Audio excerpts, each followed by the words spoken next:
Welcome to the Your Success Tonic podcast. I'm your host, Natalie Pincham, founder of Story Tonic and creator of the Story Makeover program. Find out the power of a story makeover by joining me at my upcoming masterclass. Just go to storytonic.co to grab your free seat.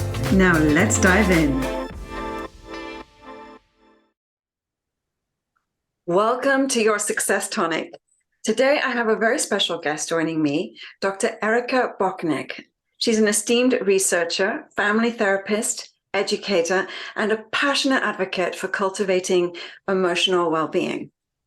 Dr. Botnick's expertise lies in the realm of social and emotional learning, and she has dedicated her career to understanding its critical role in addressing the prevailing mental health crisis. As a mother of three, Dr. Bocknek truly understands the importance of fostering social and emotional skills in children from an early age. Her research and insights shed light on how these foundational skills can positively influence mental health, academic achievement, and overall well-being, shaping a brighter future for generations to come. Welcome to the podcast, Erika. I'm so glad you're here. Thank you so much, Natalie. I'm so excited to chat with you. Oh, this is an area that I'm interested in from so many different levels in terms of my personal background and interests and experiences. So I cannot wait to dive into this with you.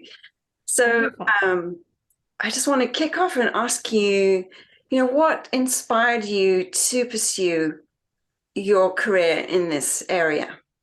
Oh, thank you for asking that question. Well, I think from a very early age, I was always really fascinated by people and all the ways that people can be different. Even when I was little, I really remember wondering about people and what they were thinking about and what they were feeling.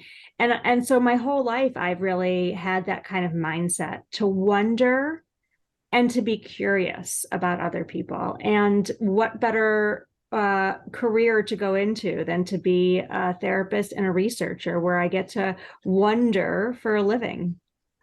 I think curiosity is one of the most beautiful traits to have. I think it makes life so rich. So I love that's the thing that you pinpointed. So let's dive in more specifically on the things that you're researching and studying. Let's start with empathy. So can you share with us, what the latest research findings are on empathy and, the ways that people can develop it? Yes, absolutely. This is so important for people to know, especially right now at this critical time in the middle. I think most people are really waking up to this and becoming aware we're in the middle of a mental health crisis, especially for children and youth. It is not predated by the pandemic. We know that this crest began in 2012 and has only continued to rise. Mm-hmm. And at the heart of it is a waning of basic fundamental empathy. Now, when people hear the word empathy, they typically imagine behaviors that can be associated with empathy, like kindness or compassion.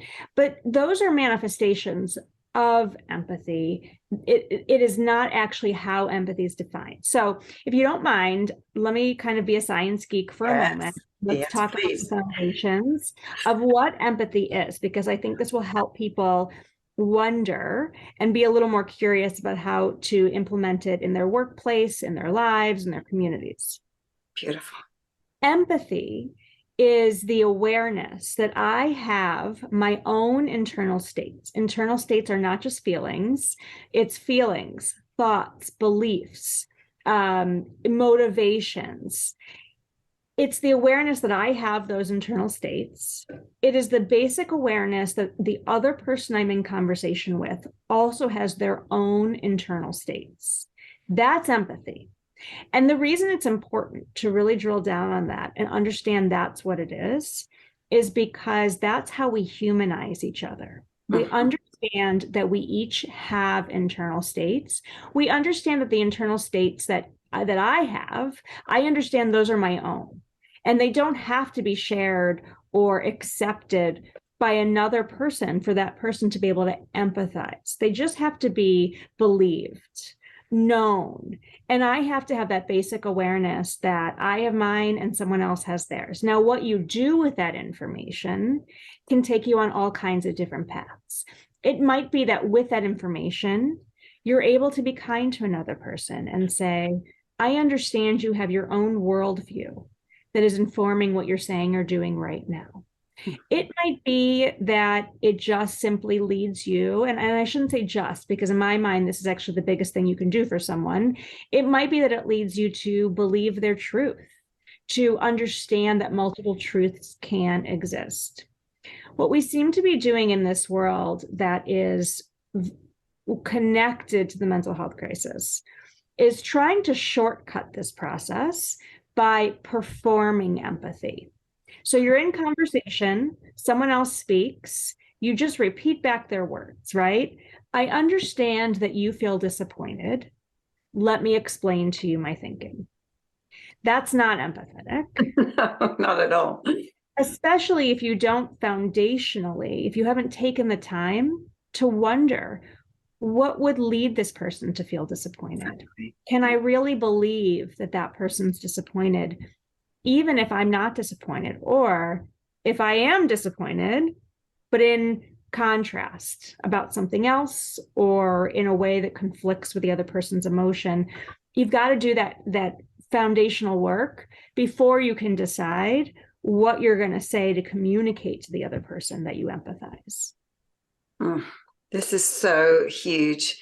And I can see, just how impactful it is to bring awareness to this in all areas of your life, including, your personal relationships and your work relationships with your family.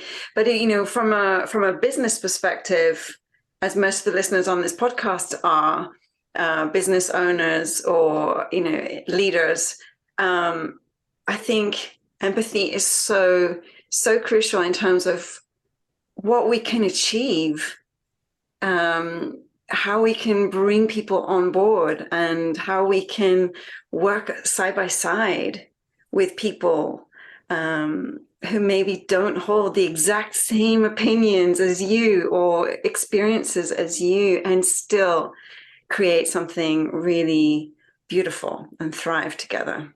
Yes, exactly. And if I may kind of attach on to that, right? That's the why. Why should I grow my empathy skills in the workplace?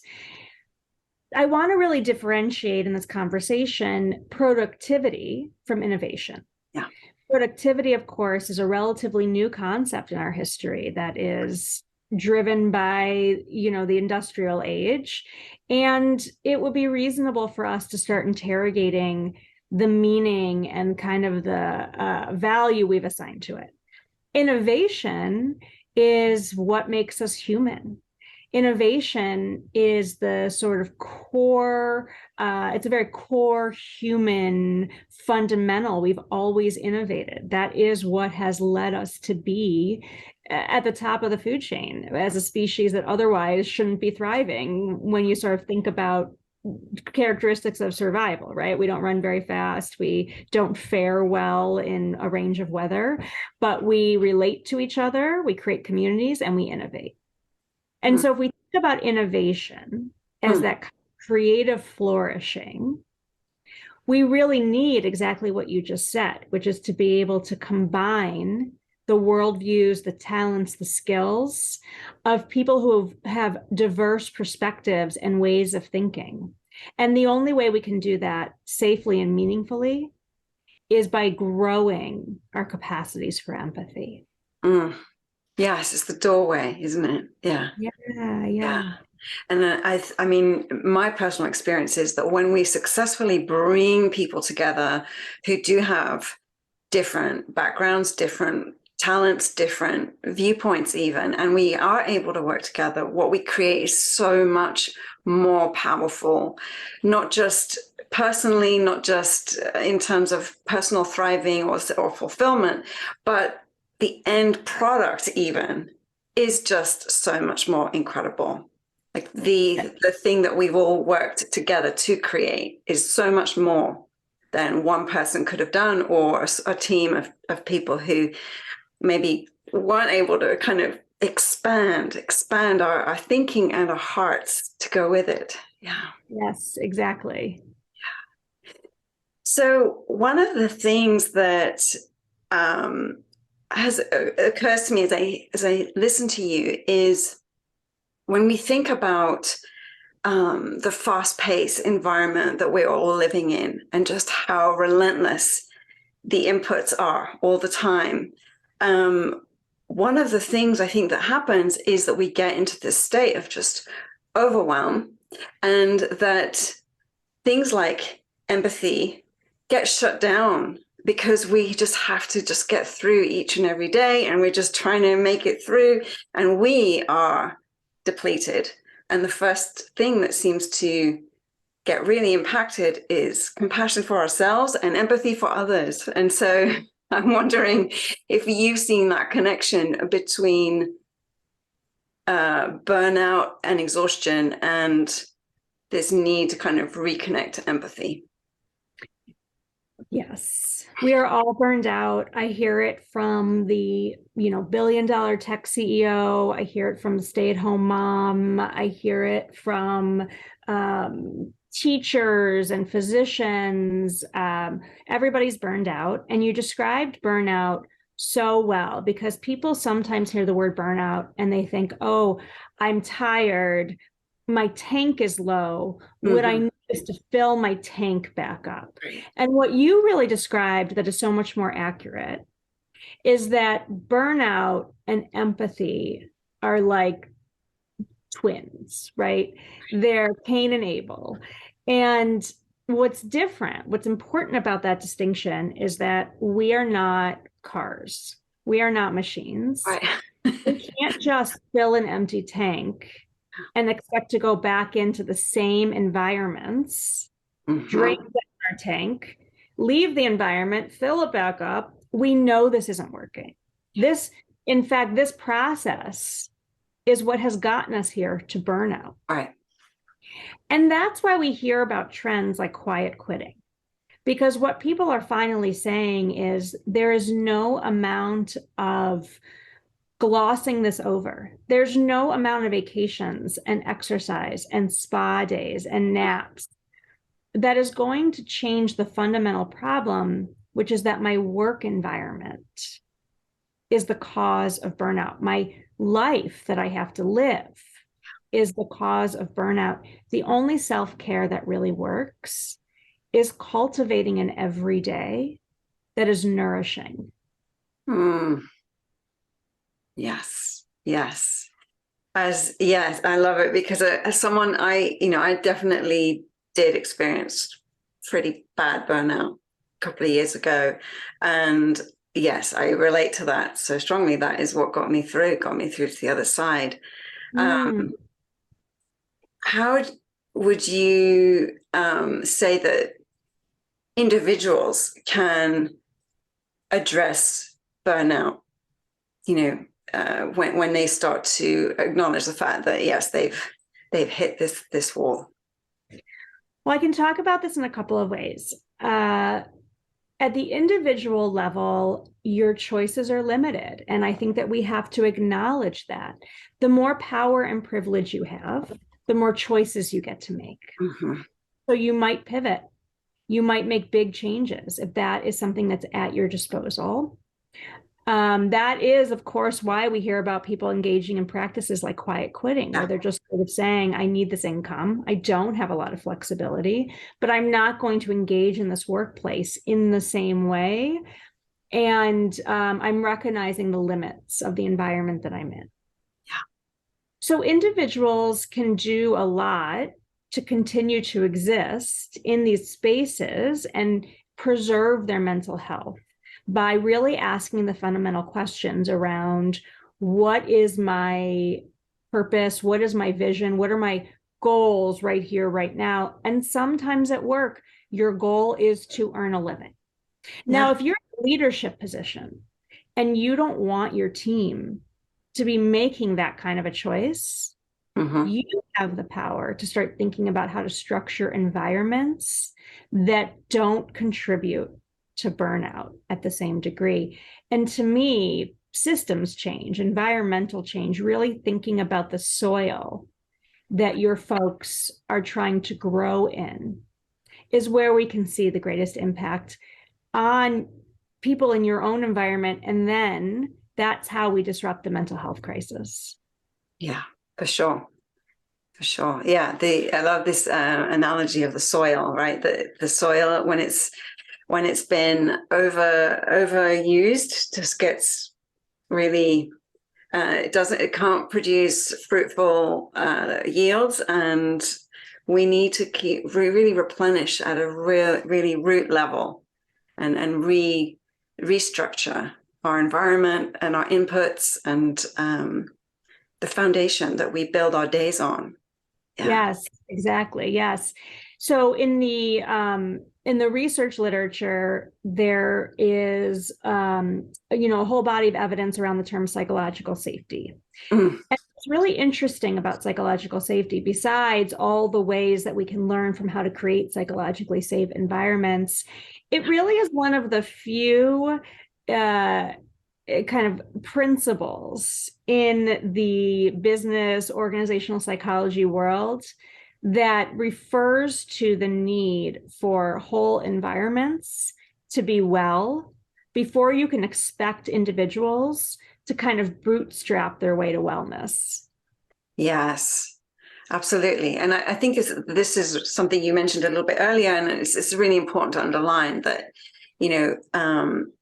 the onus is not on the individual. When you're in an environment, you can only do so much. You only have so much impact on what you can make happen, both for yourself and the people around you. You have to kind of enlist support. You have to be in an environment where everyone is thinking and aware of these things. Otherwise, it's not up to you just to double your meditation time. That isn't going to make it better. Not necessarily, right? Yeah. Yeah. So one of the questions I have is, when we are in an environment that is really draining us, that is to some degree toxic to us, it can be really hard to create a separation between the work environment and the personal space, right, where we can kind of feel reconnected to ourselves and to the bigger picture of what we want in our lives. And so, do you have any tips for some techniques that you can use to kind of leave the work behind and avoid that sort of rumination, the kind of sitting in that stew of negativity that you're kind of living in every day when you go to work? It really is so hard. I really want to emphasize that, and I've been in environments like that myself. And it seems like you've had your own experiences, and I would be really surprised if there's anyone listening who hasn't, because the truth is, the very nature of our work lives have just, I think, systematically not had health at the center. Mm-hmm.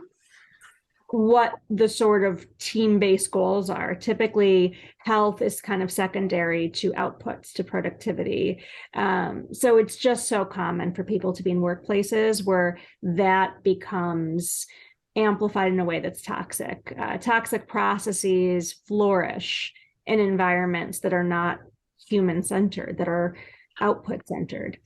So I know that this is a very common experience, and I've had it myself. And I do just want to really emphasize, I do think a big part of mental wellness in those environments is actually to understand the limits of what you yourself can impact alone, to really wrap your head around that. Because a lot of what happens when we take these conversations home, when we worry over what could be done, what's going to happen, is that we imagine that in our head somewhere, there's a solution to be found. That's what anxiety is. It's when your thoughts get trapped and you deal with the unknown under the fallacy that the solution, any solution to any unknown or known problem exists somewhere in there in your brain. Yeah. And just as burnout and empathy are these kinds of twin souls, that is true also about anxiety and wonder. Anxiety is where thoughts are trapped and you don't know what's going to happen tomorrow, what your boss is going to say to you, what's going to happen to the other employees in your company, and you ruminate. You really start to accept, I don't have the answers. I understand the power dynamics. I'm tapping into where I do have flex, where I can make an impact. And I'm also recognizing the limits of that. The other thing I can do is start training my thoughts. So when I start down a circular path and I start to say to myself, this is going to happen. What if this happens? What if that happens? If I change my language and I say, I wonder what next week will be like. I wonder what tomorrow will be like. I wonder what my life is going to look like a year from now.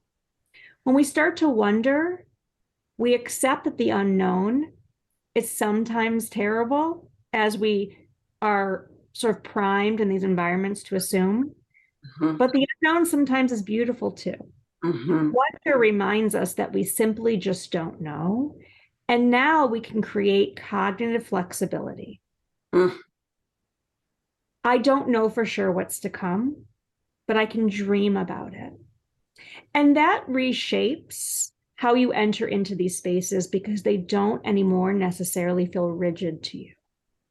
They are for today, and I have to navigate it today as best as I can, but I really don't know what kind of changes are coming. So that's the first thing, is to adopt a wonder mindset. The second thing is to know that our best resources for coping with stress are inside of our relationships. So if your workplace relationships are not promotive for you, think carefully about how much you engage in them socially. Instead, invest in relationships that are productive and promotive.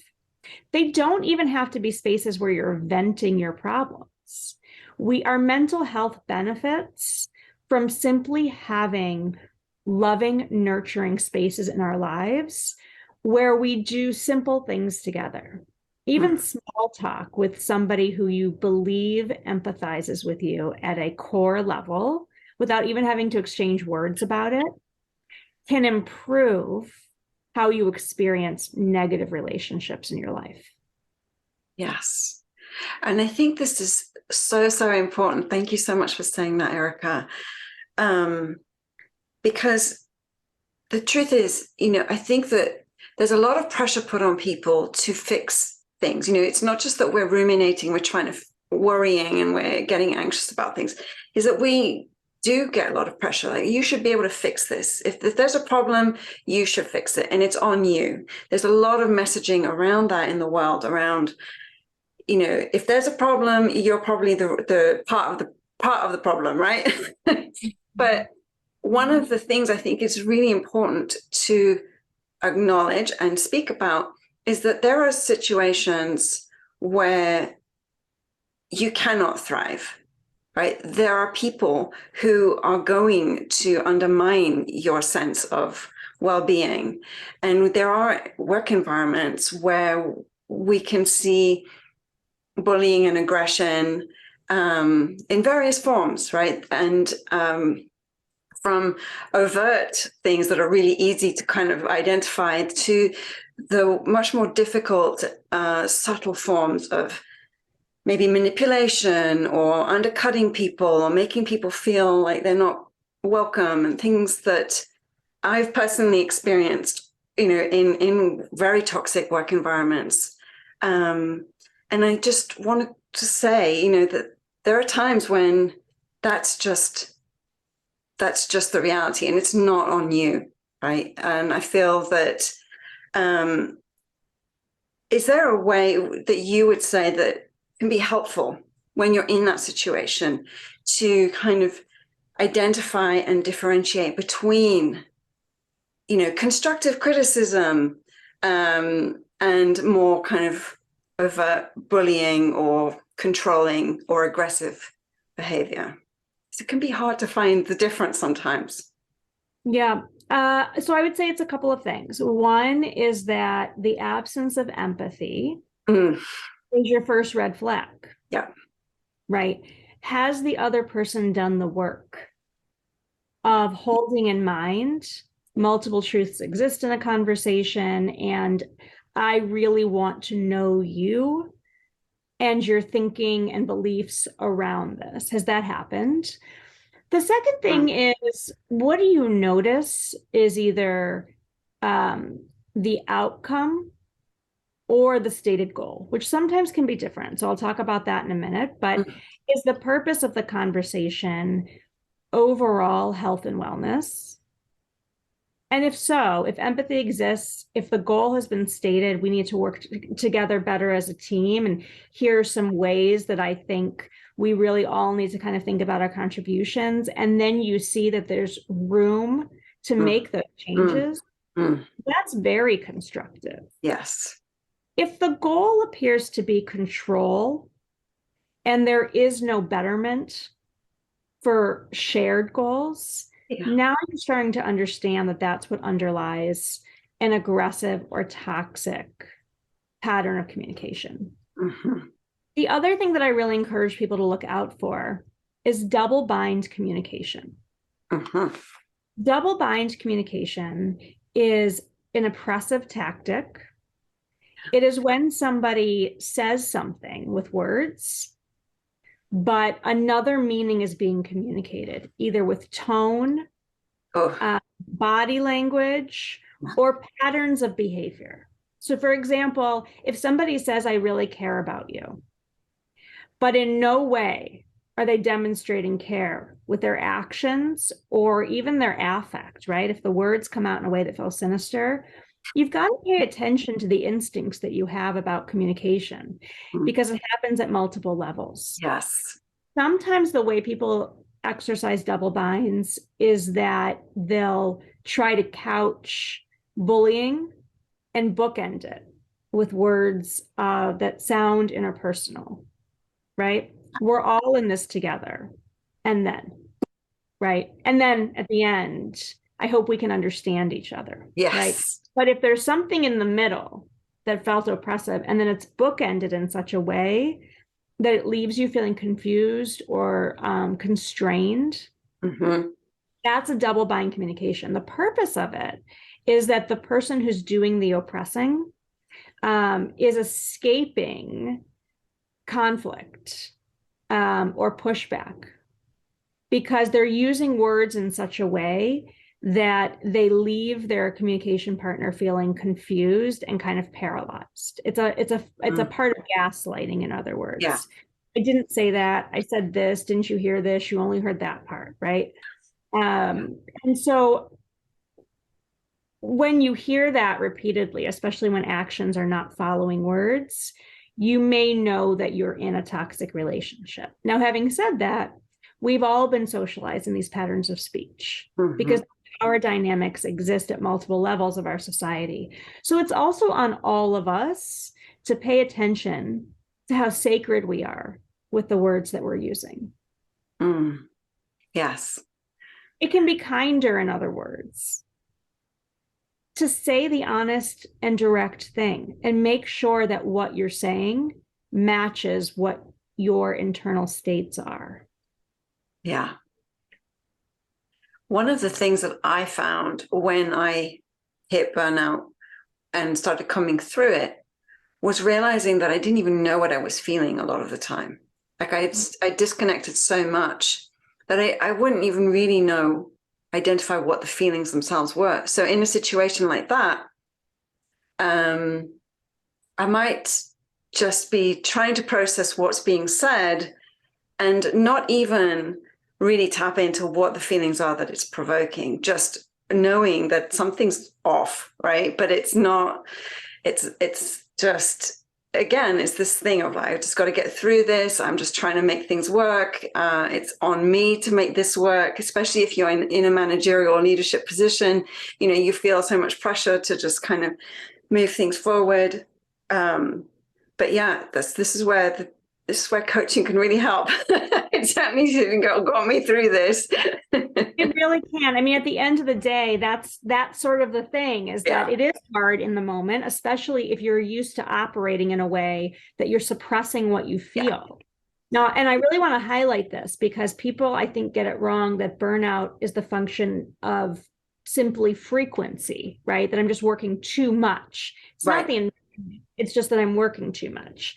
And that is really faulty thinking. When people work in environments where they are fully human, where they are potentiated, they don't experience burnout at the same rate, in the sense that they don't have to suppress what they feel, who they are, and their creative capacities.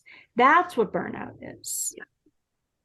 Thank you for saying that so brilliantly. Yes, that really makes so much sense. And yes, I think that chimes in with my experience 100%. And you have to suppress what you feel in environments where there's no basic empathy in the workplace culture. You have to survive it. If you felt things in a place where that was considered, even in the best case scenario, just not normative, you don't belong there. You can't affiliate there.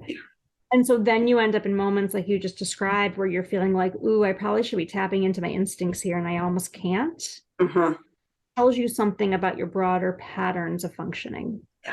Yeah, the safety isn't there, right? It's not even safe to feel it.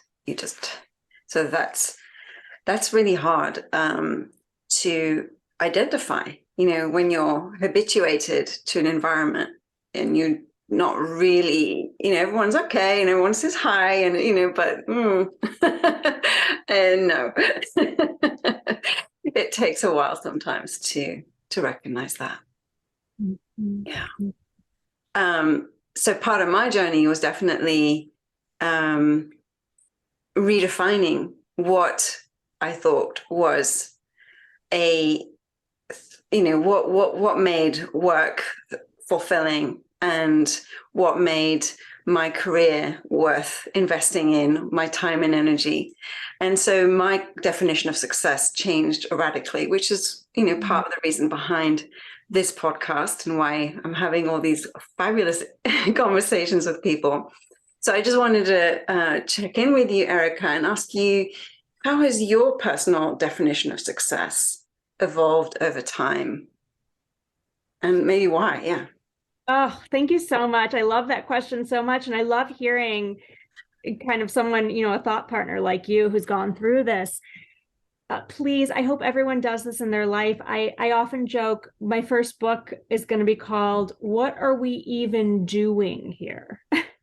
Because I think you have to just ask yourself that on a daily basis, whether it's parenting or it's leadership or it's kind of your everyday kind of thinking about the tasks of the day. We get so caught up in the shoulds and we don't stop to say, what is my intent?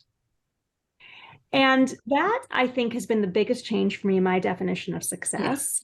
I was on a conveyor belt in academia, and I did all the things. I was as successful as I could be. I had all the articles published, and I had all, the grants, and my teaching reviews were amazing, and I was impacting my students, and I was doing all the things.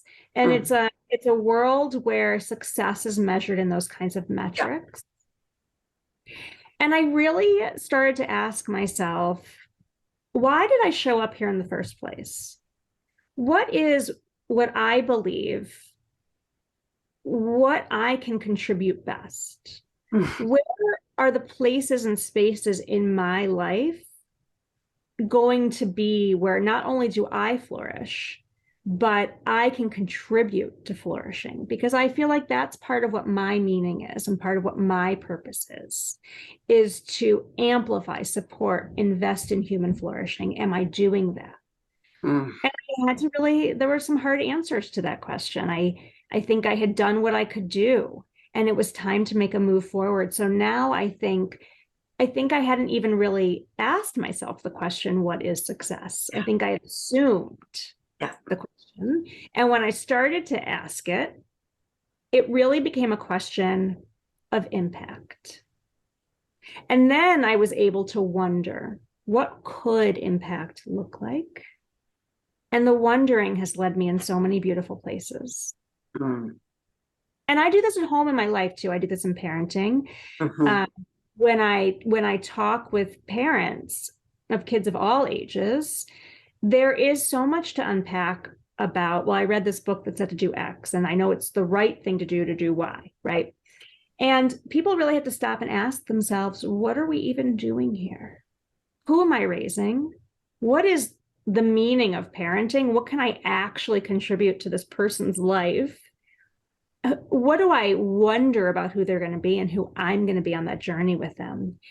And it makes so much that is exhausting, worrying over the micro level decisions that used to seem so impactful. So much of that starts to fall away. And this happens in work too. You can really start choosing the hills you're going to die on. Yeah. Yeah, that's a fundamental question. What do I value? Take some time and meditate on that. What are my values? And how am I living them? Most people, when I do this exercise with them, they write their values down. They know what they are. And then when we talk about priorities, they can see that there's a lot of inversion. Mm-hmm. Yeah. Yeah. Yeah, I do this exercise too. It's foundational to the work that I do with my clients then. And it reveals so much. It reveals so much about what we have been suppressing, what we've been postponing, and what we've just been assuming,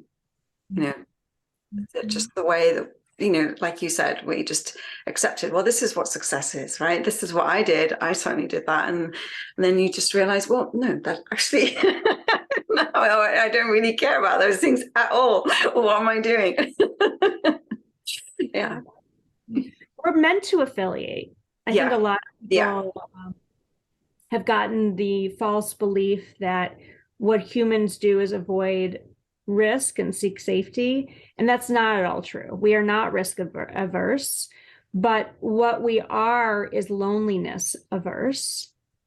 And we seek affiliation. And so sometimes we do it mindlessly. And so this is an opportunity to really take stock of that. How can I affiliate in ways that feel really authentic to me? Oh my goodness, Erika, that's like huge what you just said. We need to record a whole other podcast on just that topic. Anytime you want. Anytime you want. That's incredible. I really want to disrupt this thinking for people because I think that's part of what leads to so many toxic behaviors. Yes. This is huge. Absolutely. Reverts, upends the whole paradigm that so many of us are operating on. Amazing. We would never fall in love. We would never do pretty basic things like cross the street, go to school, which can be toxic for so many people. That's also a podcast for time. We would never do things in life that we believe are part of our purpose if we were fundamentally seeking safety all the time. It just can't be true. Yeah. This is so true. And I am going to be thinking about that for the rest of the day and maybe well beyond. Thank you for that amazing nugget.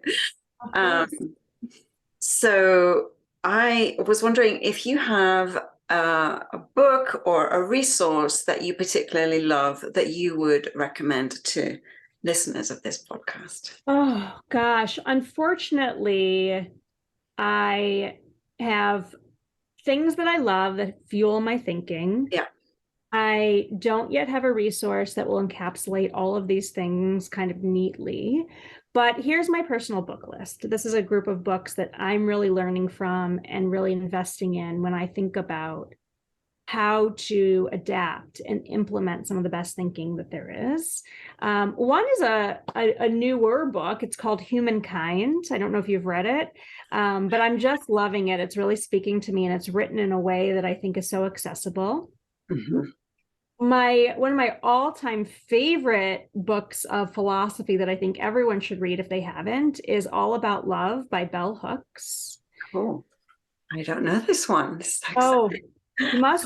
you must read. And again, it's not concrete in the ways that we're talking about, but you'll hear the echoes, right? Yeah. This thinking is not new, but we just have to learn how to create societies that are truly built for human flourishing. And so this is, I think, that's a really core book to read. Yeah, I think I'll leave you with those two, actually. Those are two really good ones that I go back to all the time. There's some other thinkers in family therapy that when I consult, I am adapting for communities and workplace environments. Virginia Satir, for example, and her, humanist approach. And Salvador Minuchin is a wonderful family therapist who talks about role definition and clarity. And this is a really important thing that I think a lot of workplaces are missing that leads to psychological safety. So for me, it's really about kind of expanding your thinking outside of your own box, and how do you bring in these ideas that are so human-centered into spaces that really suffer from a lack of humanity. Yeah. Wow. These are huge, huge thoughts, big ideas indeed for us to keep diving into. I am sure that there are going to be listeners who are going to want to connect with you and follow up with you. What's the best way for them to find you online? I would love it. You can find me on social media at Dr. Erika Convo, DRERIKACONVO. Instagram, Twitter, LinkedIn are where I try to be active. And you can also check out my organization website, myconvo.org. It's really easy to book a single session there. So you can chat with me one-on-one, and we can keep extending the conversation.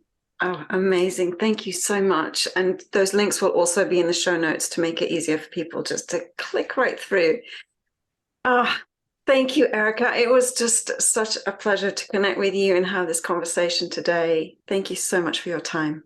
Thank you for having me, Natalie. What a fun convo. Yes. Let's do it again. I love it.